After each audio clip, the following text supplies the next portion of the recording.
3 décennies, la paix et la sécurité sont brisées à l'est de la République démocratique du Congo.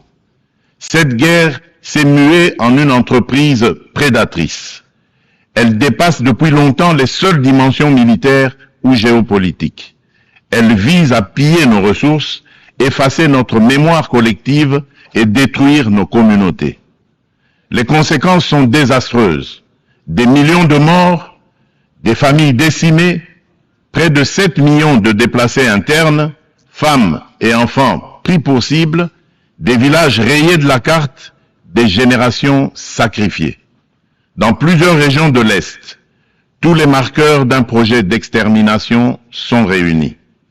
Les Nations Unies elles-mêmes, à travers le rapport Mapping, ont documenté l'ampleur des atrocités.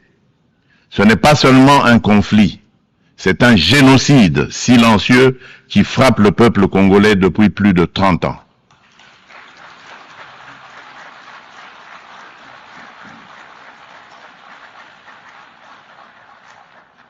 En juillet dernier encore, plus de 300 civils, dont 48 femmes et 19 enfants, ont été massacrés dans le territoire de Rutshuru par l'AFC M23 avec l'appui des forces de défense du Rwanda.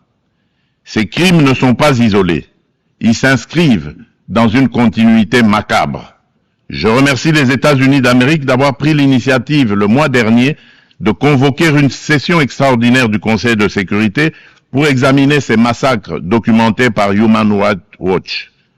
Pour mettre un terme à ce conflit, le Conseil de sécurité, par sa résolution 2773 du 21 février 2025, a notamment exigé le retrait du M23 des villes de Goma, Bukavu et de toutes les zones sous son contrôle, le démantèlement des administrations parallèles instaurées en violation de la souveraineté de la République démocratique du Congo, ainsi que la cessation de tout appui direct ou indirect au M23.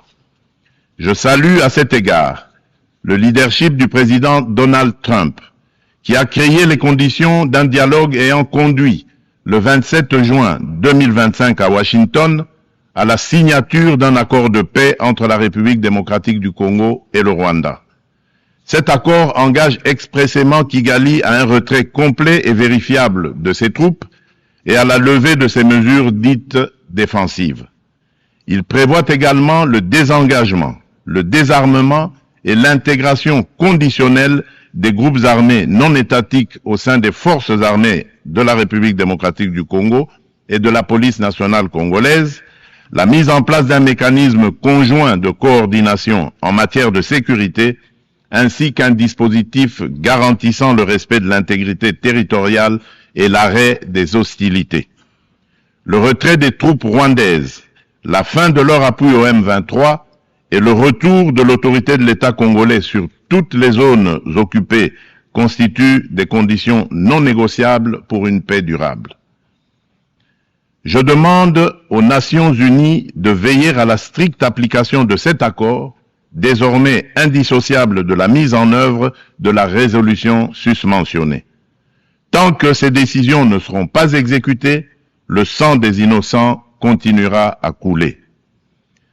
Dans la même dynamique, la République démocratique du Congo et l'AFC M23 ont signé le 19 juillet 2025 à Doha une déclaration de principe engageant les parties à œuvrer de concert à une solution pacifique.